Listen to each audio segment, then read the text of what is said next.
जड़गिया स्तरगी लगवा द कदम लारनदा हजरत पे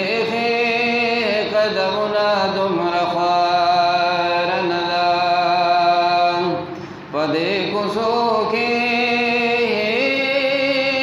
बजबरील अलैहिस्सलाम पे अबला लशौकत लो रो रस्ता दखो दपारनदा दा मखा मखा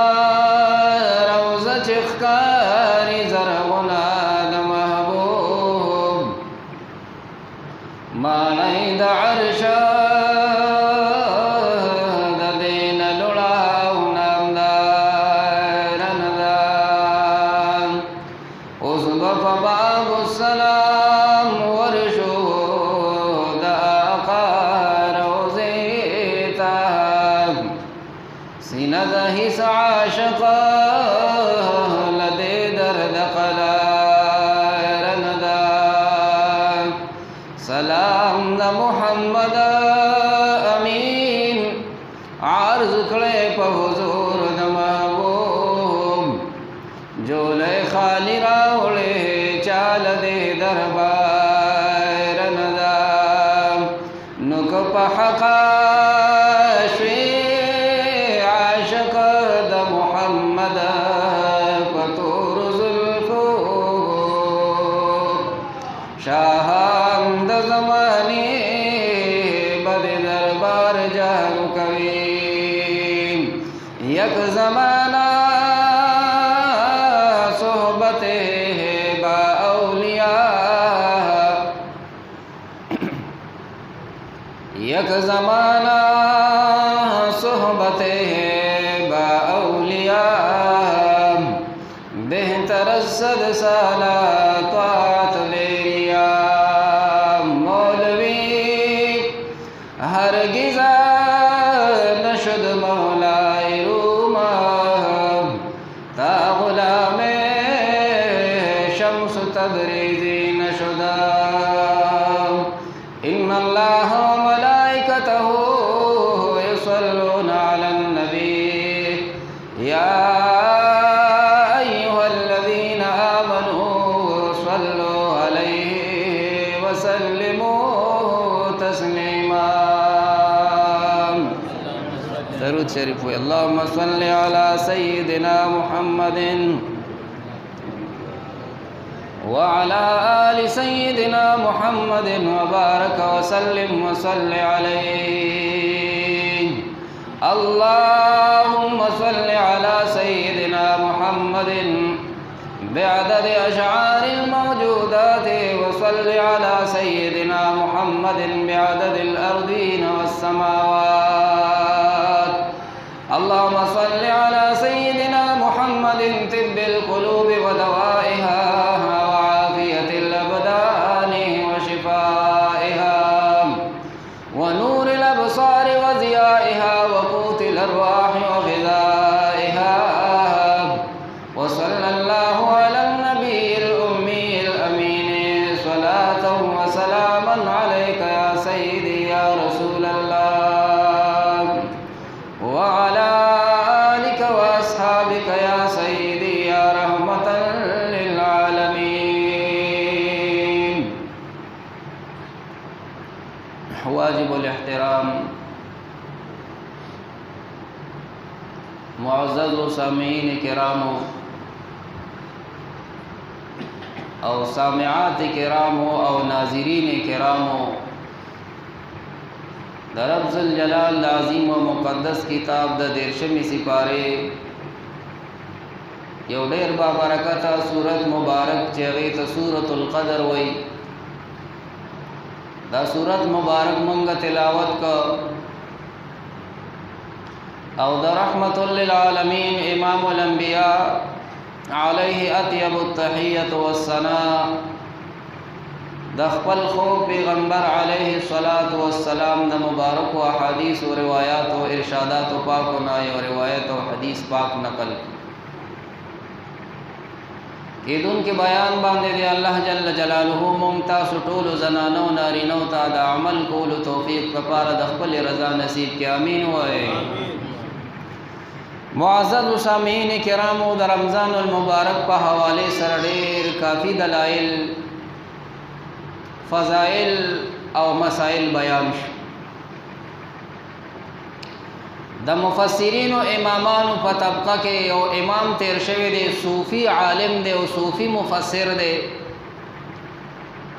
د نقشبندی سلسله د مشایخ او امامانو فسب کې د حضرت امام یعقوب چرخی رحمت الله علیه خپل تفسیر یعقوب چرخی کی فرمائی وی د رمضان المبارک میاش مثال چره دا پشانته د حضرت یعقوب علیہ السلام د 12 زامنو دی. غور سره دا الفاظ اوره دا علماء حق چکم دی سید رسول الله صلی الله علیه وسلم وارثان او جانشین دی ډېر خپل او معقول خبرې کوي. څومره زبردست مثال پیش کوي چې د هر زنانه او نارینه عقل او دماغ او سمجھ اخلي. وای د رمضان شریف مثال د یعقوب علیہ السلام د 12 زامنو دی. څنګه چې حضرت یوسف علیہ السلام سره خپل ورونو ډېر سختۍ وکړې، ډېر لوی امتحان په د الله د طرف نه تیر شو. مبارک پکې سفر هم کو کویت هم پکې گزار شو. تفسیر الجواهر لیکلی دی دومره تیزه سره جبریل امین علیہ السلام راغی د آسمانی فضانا چې د مبارک لا کویت روانو او په هغه کې 2 ځایونه داسې چې هغه د انسان د پاره د کیناستو لایق بیا آسمانی فضا ته لاړو او الله نه تاسو کو چې په کوم ځای کې یوسف علیہ السلام کینو واپس بیا راغی. دا څومره تیز رفتاری ده چې د سدرۃ المنتہا پورې او د آسمانی فضا پورې جبرئیل علیہ السلام په 2 ساعت کې چې یو انسان کوی ته ورغورځيږي او دی لا پلار رواني رام شي او لاړم شي او بیا راشي. نو دې کې په دې اوله ګټه باندې یو مار چې دینو هغه ناستو او د مبارک ته تکلیف رسو داسې چجه ورته وکړه.